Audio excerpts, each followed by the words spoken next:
Good morning विद्यार्थी मित्रों, सप्तर्षि विद्या संकुल में आप दरेक विद्यार्थीનું हार्दिक स्वागत है।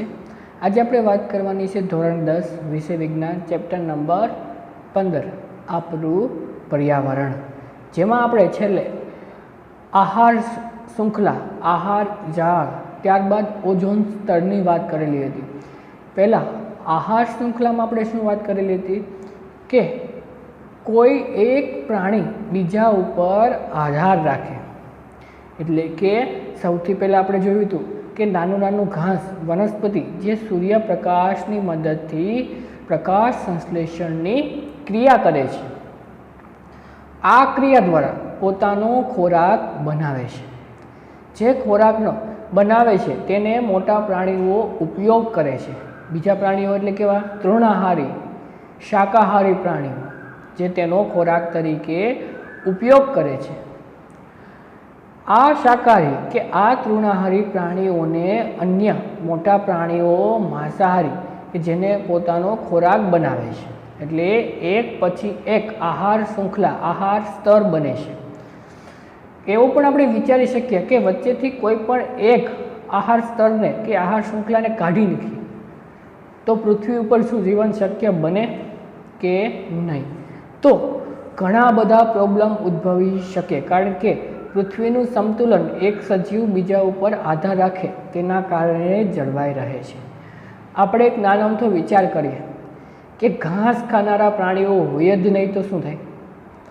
तो घासनी साइज दिवसे ने दिवसे ऊंचाई वधती जाय छे, तो के हालवा चालवानी जग्या पण रहे नहीं। परंतु एक नानुं नानुं घास ने बीजा प्राणीओ खाय छे, जेना कारणे आ बधी वस्तु शक्य बने छे। जोईए आपणे त्यारबाद आपणे ओझोननी वात करेली हती के पृथ्वीना उपर ओझोननुं एक स्तर जेने आपणे O3 कहेलो हतो के जे आपणे पारजांबली किरण सामे शुं करे छे? रक्षण आपे छे। पारजांबली किरण सामे आपणे रक्षण आपे छे के जेनाथी आपने चामड़ी अथवा आँखोना रोग थता नथी। O2 अने O3 बेनी आपणे वात करेली हती। O3 के जे ओझोन झेरी वायु एटले के विषक वायु छे, ज्यारे O2 आपणे श्वसनमा उपयोग करीए छीए। आगळ आपणे वात करीए के आपणा द्वारा निर्माण पामता कचरानुं प्रबंधन, के आपणे जे कचरो तैयार करीए छीए के जे आपणे कचरो बहार काढीए छीए तेनुं प्रबंधन एटले के एने कई रीते योग्य जग्याए नाखी शकाय। आपणी दैनिक गतिविधिओमां आपणे घणा एवा पदार्थनुं निर्माण करीए छीए के जेने आपणे फेंकी दईए छीए।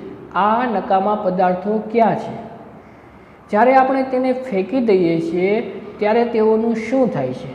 आवो आ प्रश्नोनो जवाब आपणे जाणवा प्रवृत्ति करीए कि आपणे जे कचरानो उपयोग करीए छीए अने ए कचराने आपणे ज्याता फेंकी दईए छीए तो ए कचरानुं थाय छे शुं तेनी आपणे वात करवानी छे।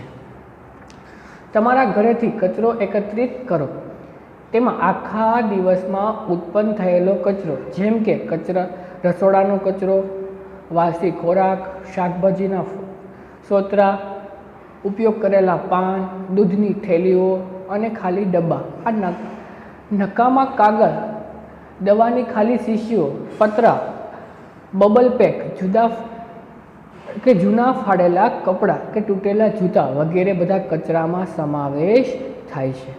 तमे बगीचामां एक खाडो करी दबावी दो। जो एवुं स्थान प्राप्त न थाय तो आ कचराने कोई जूनी डोलमां अथवा कूंडामां एकत्र करी 15 सेमी जाडी माटीने स्તरथी ढांकी दो। तेने पाणीनो छटकाव करीने भीનું राखो। 15 दिवस पछी तेनुं अवलोकन करो कि क्या पदार्थों लांबा समय सुधी अपरिवर्तनशील रह्या छे। ते क्या पदार्थों छे के जे जूना स्वरूपमां सरतना परिवर्तन आव्युं छे अने जे पदार्थना स्वरूपमां समय साथे परिवर्तन आवे ते पैकी क्या पदार्थों वधु झड़पी परिवर्तन पाम्या। कि आपने एवुं कहेलुं छे कि आ बधा जुदा जुदा कचराने आपणे खाडो करी जमीननी अंदर कि जमीननी अंदर आ बधी वस्तु आपणे दाटवानी छे। अलग अलग शाकभाजीने अलग राखीए, आपणे जूना कपड़ाने अलग राखीए, पछी બીજી અન્ય વસ્તુ કે ડબ્બાને એવું છે એને અલગ નાખીએ. પછી આપણે જોવાનું છે કઈ વસ્તુ પરિવર્તન પામી એટલે કે જૈવ વિઘટન પામી અને કઈ વસ્તુ જૈવ અવિઘટનીય છે કે જે વિઘટન પામતી નથી. આ બંને વસ્તુ આપણે જોવાની છે. તો ઘણી વસ્તુ એવી છે કે જે જમીનની અંદર ભળી જશે, કેવી કે જેને આપણે જૈવ વિઘટનીય કહીએ છીએ. જીવાણુ દ્વારા વિઘટન પામતા કચરાને જૈવ વિઘટનીય કચરો કહે છે. શું કીધું? જીવાણુ દ્વારા વિઘટન પામતા કચરાને જૈવ વિઘટનીય કચરો અથવા જૈવ વિઘટનીય પદાર્થો કહેવાય છે. આપણે જૈવિક ક્રિયાઓના પ્રકારમાં અભ્યાસ કર્યો કે આપણા દ્વારા ખાધેલા કે ભોજન લીધેલા ખોરાકનું પાચન વિવિધ ઉત્સેચકો દ્વારા થાય છે. એટલે કે આપણે છઠ્ઠા ચેપ્ટરની વાત કરેલી છે કે મનુષ્યનું પાચનમાં આવે કે જે ખોરાક આપણે ખાઈએ છીએ તે ઉત્સેચકો દ્વારા તેનું વિઘટન થાય છે. પણ શું તમે ક્યારેય વિચાર્યું છે કે એક જ ઉત્સેચક ખોરાકના બધા જ પદાર્થનું પાચન કેમ કરી શકતો નથી? કોઈ એક ઉત્સેચક બધા જ ખોરાકનું પાચન કેમ કરી શકતો નથી? તો દરેક ખોરાકના પાચન માટે અલગ અલગ પ્રકારના ઉત્સેચકોની જરૂર પડે છે. કારણ કે આપણા ખોરાકમાં આપણે પ્રોટીન, વિટામિન, ચરબી આ બધાનો ઉપયોગ કરીએ છીએ. ઉત્સેચકો પોતાની ક્રિયા ચોક્કસ હોય છે એટલે કે કોઈ વિશેષ પ્રકારના પદાર્થનું પાચન કે વિઘટન કરવા માટે વિશિષ્ટ ઉત્સેચકોની જરૂરિયાત હોય છે. એટલે કે કોલસા ખાવાની આપણે ઉર્જા પ્રાપ્ત થતી નથી. એટલે કે આપણે જે ખોરાક લઈએ છીએ એ દરેકમાં કંઈક અલગ અલગ પ્રકારની વસ્તુઓ હાજર હોય છે કે જેના ઉપયોગથી આપણે પોતાના શરીરનું ઉર્જા પ્રાપ્ત કરી શકીએ છીએ. તો આપણે જે ખોરાક લઈએ છીએ તે ઉર્જા આપણે પ્રાપ્ત કરાવે છે. આ કારણે જ આપણે પ્લાસ્ટિક જેવા માનવ નિર્મિત ઘણા બધા પદાર્થોનું વિઘટન જીવાણુ કે અન્ય મૃતોપજીવો દ્વારા થઈ શકતું નથી. કે જે પ્લાસ્ટિકની આપણે સામાન્ય વાત કરવા જઈએ તો પ્લાસ્ટિકનો કોઈ મોટો ટુકડો હોય એને તમે જમીનમાં નાખી દો તો 100 વર્ષ કે તેનાથી વધારે પણ વર્ષો લાગી શકે કે જેનું ધીરે ધીરે વિઘટન થાય. વિઘટનમાં પણ એ નાના નાના ટુકડામાં વિભાજિત થશે, સંપૂર્ણ વિઘટન તો એનું થશે જ નહીં. એટલા માટે જ વર્ષે ને વર્ષે ભારત સરકાર કે અન્ય કોઈ પણ સંસ્થાઓ દ્વારા પ્લાસ્ટિકને ઓછું યુઝ કરવાની સલાહ આપવામાં આવે છે. કારણ કે તેના ઉપયોગથી ખૂબ જ અલગ અલગ પ્રકારના પ્રદૂષણો થાય છે. તેને પાણીમાં ન નાખી શકાય, તેને સળગાવી ન શકાય કે તેને જમીનમાં દાટી પણ શકાતું નથી. પાણીમાં નાખવામાં આવે તો લાંબો ટાઈમ સુધી પાણીમાં એમ જ પડ્યું રહે છે અને સળગાવવાથી તેમાંથી ધુમાડો જે આપણા સ્વાસ્થ્ય માટે ખૂબ જ અસરકારક બને છે. એટલા માટે પ્લાસ્ટિકનો ઉપયોગ દિવસે ઓછો કરવો જોઈએ. આગળ વાત કરીએ આપણે આ પદાર્થો પર ભૌતિક ક્રિયા જેવી કે તાપમાન અને દબાણની અસર થાય છે, પરંતુ સામાન્ય અવસ્થામાં તેઓ લાંબા સમય સુધી પર્યાવરણમાં અવિઘટનીય સ્વરૂપે ટકી રહે છે. કે એ લાંબા ટાઈમ સુધી અવિઘટનીય પદાર્થ કે જેનું વિઘટન થઈ શકતું નથી તો લાંબો ટાઈમ સુધી એ એમ જ પડ્યા રહે છે. જે પદાર્થોના જૈવિક ક્રિયા દ્વારા વિઘટન થાય તેને જૈવ વિઘટનીય પદાર્થો કહે છે. વ્યાખ્યા પણ પૂછી શકે, જૈવ વિઘટનીય પદાર્થો એટલે શું? જે પદાર્થોનું જૈવિક ક્રિયા દ્વારા વિઘટન થાય તેઓને જૈવિક વિઘટનીય પદાર્થ કહે છે. ઉપરની પ્રવૃત્તિમાં તમારા દ્વારા ખાડામાં દાટેલા પદાર્થો કેટલા પદાર્થો જૈવ વિઘટનીય છે કે જે પદાર્થો જૈવિક ક્રિયામાં વિઘટન પામે રેડી કે વિઘટન પામતા નથી તેવા જૈવ અવિઘટનીય પદાર્થો કહેવાય. જે પદાર્થો જૈવિક વિઘટન પામતા નથી તેઓ પદાર્થોને જૈવિક અવિઘટનીય પદાર્થ કહે છે કે જીવાણુ દ્વારા વિઘટન પામતા નથી. આ પદાર્થો સામાન્ય અવિઘટનીય હોવાથી આ દરમિયાન તેઓ લાંબા સમય સુધી પર્યાવરણમાં ટકી રહે છે. જો તે વિઘટન પામતા છે તો થોડા જ સમયની અંદર તે જમીનની અંદર ભળી જશે. જીવાણુ કે મૃતોપજીવી દ્વારા પરંતુ તેનું વિઘટન થાય નહીં, તેનાથી તે લાંબા સમય સુધી પર્યાવરણમાં ટકી રહે છે અને આ દરમિયાન પર્યાવરણના અન્ય સભ્યોને પણ નુકસાન પહોંચાડે છે. કારણ કે જે વસ્તુ પર્યાવરણમાં ખલેલ કે આહાર શૃંખલામાં ખલેલ પહોંચાડે તે પર્યાવરણને પણ નુકસાન પહોંચાડે છે. પુસ્તકાલય અથવા ઇન્ટરનેટ દ્વારા જૈવ વિઘટનીય તેમજ જૈવ અવિઘટનીય પદાર્થોના વિષયમાં વધારે જાણકારી મેળવો. કે જૈવ વિઘટનીય અને જૈવ અવિઘટનીય તે વધારે બીજા કોઈ પદાર્થો જોવા મળે છે તેની પણ જાણકારી આપણે મેળવવી જોઈએ. જૈવ અવિઘટનીય પદાર્થો કેટલા સમય સુધી પર્યાવરણમાં એક જ સ્વરૂપમાં રહી શકે? પર્યાવરણમાં એક જ સ્વરૂપમાં એટલે કે તેનું પરિવર્તન આવતું નથી, એટલે કે તેનામાં કોઈ બદલાવ થતો નથી. આજકાલ જૈવ વિઘટનીય પ્લાસ્ટિક મળી રહે છે. આ પદાર્થો વિષયમાં હજુ વધારે જાણકારી મેળવો અને શોધી કાઢો કે શું તે પર્યાવરણ પર નુકસાનકારક અસર થાય છે કે નહીં. કે જૈવ વિઘટનીય અને જૈવ અવિઘટનીય પર્યાવરણ ઉપર કેવી રીતે અસર કરે છે અને શું શું અંદર ફેરફાર આવે છે તેની પણ જાણકારી મેળવવી ખૂબ જ જરૂરી બને છે આપણે. તો જૈવ વિઘટનીય, જૈવ અવિઘટનીય પદાર્થો એટલે કે કચરાનું વ્યવસ્થાપન આપણે કઈ રીતે કરી શકીએ? ઘન કચરો, સૂકો કચરો, પછી જૈવ વિઘટનીય કચરો, જૈવ અવિઘટનીય કચરો, પ્રવાહી કચરો, આ બધી જ વસ્તુ આપણે જાણકારી મેળવવી ખૂબ જ જરૂરી બને છે. જોઈએ આપણે કોઈ પણ શહેર કે કસ્બામાં ચારે બાજુ તરફ કચરાનો ઢગલો જોવા મળે છે. કોઈ પર્યટન સ્થળની મુલાકાત લઈ તો આપણે વિશ્વાસ છે કે જ્યાં વિપુલ પ્રમાણમાં ખાદ્ય પદાર્થોની ખાલી થેલીઓ અહીં તહીં ફેંકેલી કે વિખરેલી જોવા મળે છે. કે શહેરની બહાર અથવા કોઈ ગામડાની બહાર કચરાના મોટા ઢગલા આપણે જોવા મળે છે. પછી કોઈ ફરવાલાયક સ્થળની આપણે વાત કરીએ તો ત્યાં પણ આપણે કચરો વધારે પડતો જોવા મળે છે. અને આ વિપુલ પ્રમાણમાં ખાદ્ય પદાર્થો એટલે કે ખાલી પ્લાસ્ટિકની કોથળીઓ, થેલીઓ જ્યાં ત્યાં ફેંકેલી જોવા મળે છે. અગાઉના ધોરણમાં આપણા દ્વારા ઉત્પન્ન થતા આ કચરાનો નિકાલ કરવાનો ઉપાય વિશે ચર્ચા કરી હતી. તેઓ આ સમસ્યા પર વધારે ગંભીર ધ્યાન આપીએ છીએ. આપણે જોવા જઈએ છીએ તો કોઈ પણ ફરવાલાયક સ્થળ કે જ્યાં કચરા પેટી આપેલી હોય છે તો આપણા દ્વારા જે કચરો ઉત્પન્ન થાય છે તેને વ્યવસ્થિત રીતે આપણે કચરા પેટીમાં નાખવી જોઈએ, જેના કારણે બગીચા બાગનું પ્રદૂષણ કે નુકસાન ઓછું થાય અને અન્ય લોકો પણ તેની તકેદારી રાખવી જોઈએ. જોઈએ આપણે આગળ જાણકારી મેળવો કે ઘરોમાંથી ઉત્પન્ન થતા કચરાનું શું થાય છે. શું કોઈ સ્થાન પરથી તેને એકઠો કરવાની માટેની કોઈ વ્યવસ્થા છે? તો આપણે પણ જોઈએ છીએ કે આપણી નગરપાલિકા દ્વારા ડેઇલી કચરો લઈ જવામાં આવે છે. જાણકારી મેળવો કે સ્થાનિય વ્યવસ્થાપકો, પંચાયત, નગરપાલિકા, આવાસ કલ્યાણ સમિતિ દ્વારા આ કચરાના નિકાલ માટે કોઈ પ્રકારની વ્યવસ્થા થાય છે.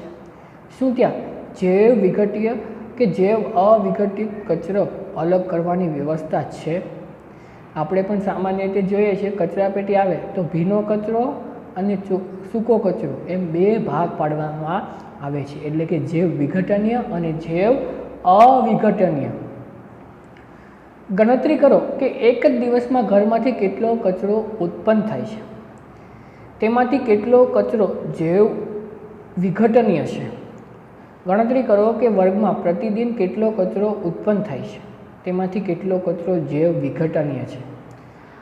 આ કચરાના નિકાલ માટે કોઈ ઉપાય બતાવો કે આપણા દ્વારા જે કચરો ઉત્પન્ન થાય છે તેનો કોઈ નિકાલ થાય છે કે નહીં. જાણકારી મેળવો કે તમારા વિસ્તારમાં સુએજ ટ્રીટમેન્ટની કોઈ વ્યવસ્થા છે. શું ત્યાં એ બાબતની વ્યવસ્થા છે કે સ્થાનિય જળાશય તેમજ જળના અન્ય સ્ત્રોતો ટ્રીટમેન્ટ વગર સુએજની અસર અનુભવે છે?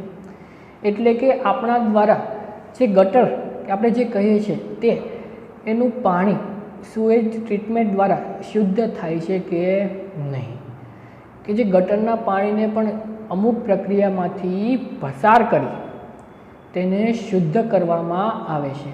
તો આ કચરાને શુદ્ધ કરી તો પ્રદૂષણ ખૂબ જ ઓછું બને છે।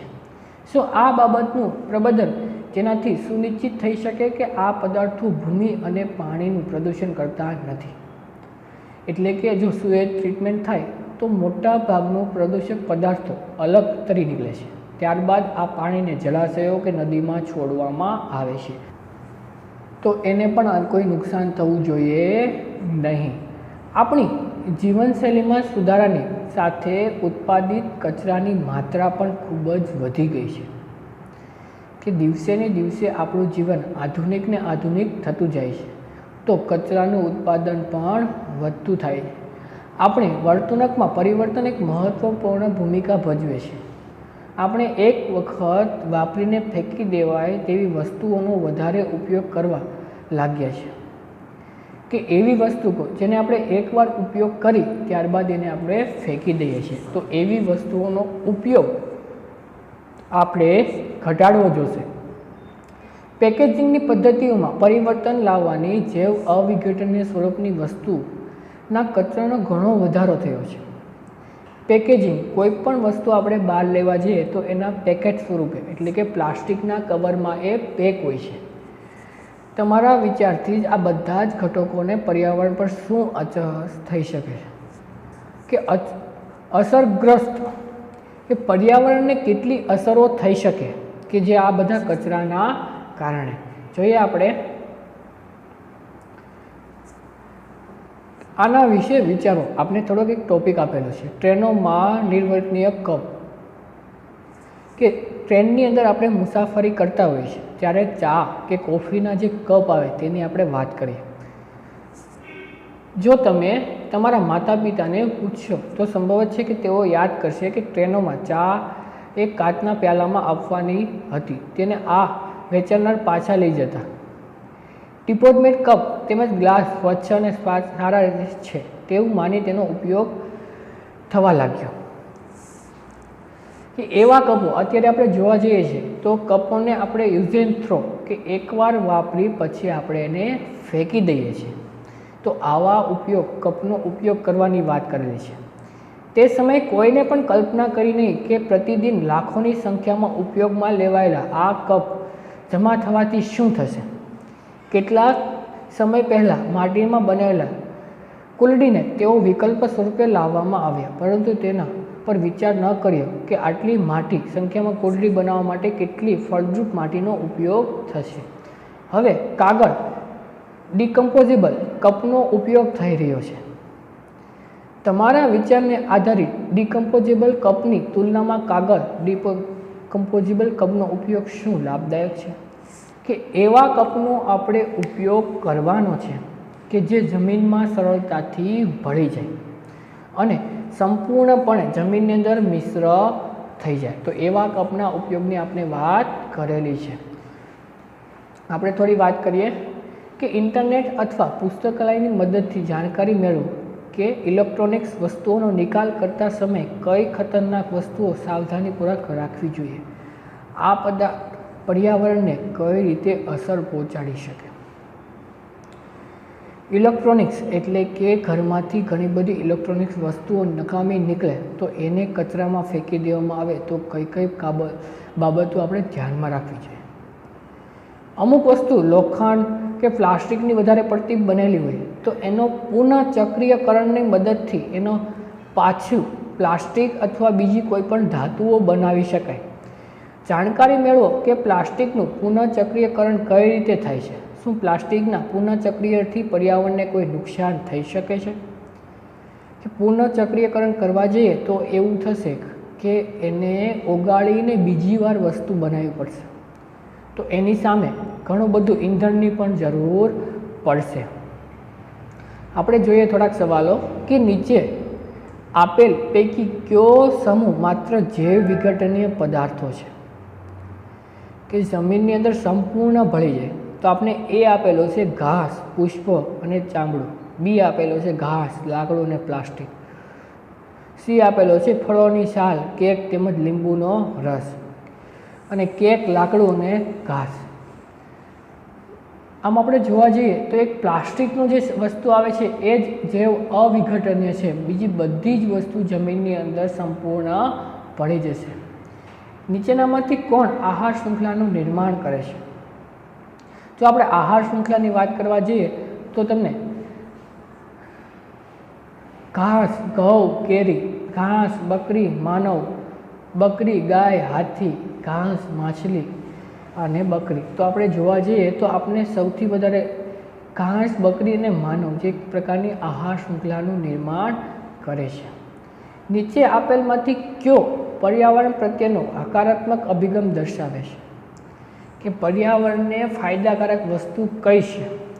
બજાર જતી વખતે સામાન્ય રીતે કપડાની થેલી લઈ જવી ખૂબ જ સારી વસ્તુ છે કે બજાર જતી વખતે જો આપણે આપણી કોઈ થેલી લઈ જઈએ તો ત્યાંથી પ્લાસ્ટિકનો ઉપયોગ ઘટે. કાર્ય સમાપ્ત થવા સાથે લાઇટ અને પંખાની સ્વિચો બંધ કરી દે, એ પણ બહુ જરૂરી વસ્તુ છે કારણ કે ઉર્જાનો બને ત્યાં સુધી ઉપયોગ ઓછો કરવો જોઈએ. માતા દ્વારા, સ્કૂટર દ્વારા કે શાળા મૂકવા આવવાને બદલે તમારી શાળાએ ચાલતા જવું, કે બને ત્યાં સુધી ચાલવાનો પ્રયત્ન કરવો જોઈએ કે જેનાથી પેટ્રોલ ડીઝલની વપરાશ ઘટે. એટલા માટે આપણે જોવા જઈએ તો ઉપરોક્ત તમામ વસ્તુઓ આની સાથે હકારાત્મક અભિગમ દર્શાવે છે. તો આ રીતે બીજા પ્રશ્ન પણ તમે જોઈ શકશો કે જે પર્યાવરણ સાથે જૈવ વિઘટનીય, જૈવ અવિઘટનીય કઈ રીતે આપણા પર્યાવરણને ફાયદો કરે છે અથવા કઈ રીતે આપણા પર્યાવરણને નુકસાન કરે છે. અલગ અલગ પ્રકારના પોષક સ્તરો, એક પોષક સ્તર બીજા ઉપર આધાર કઈ રીતે રાખે છે, આ બધી જાણકારી આપણા ચેપ્ટરમાં આપેલી છે. આ પ્રકરણ આપણે અહીંયા પૂરું થાય છે, જેનું હોમવર્ક તમારે કરવાનું રહેશે, જે તમને મોકલવામાં આવશે. આગળની વાત હવે આપણે પછીના લેક્ચરમાં કરીશું.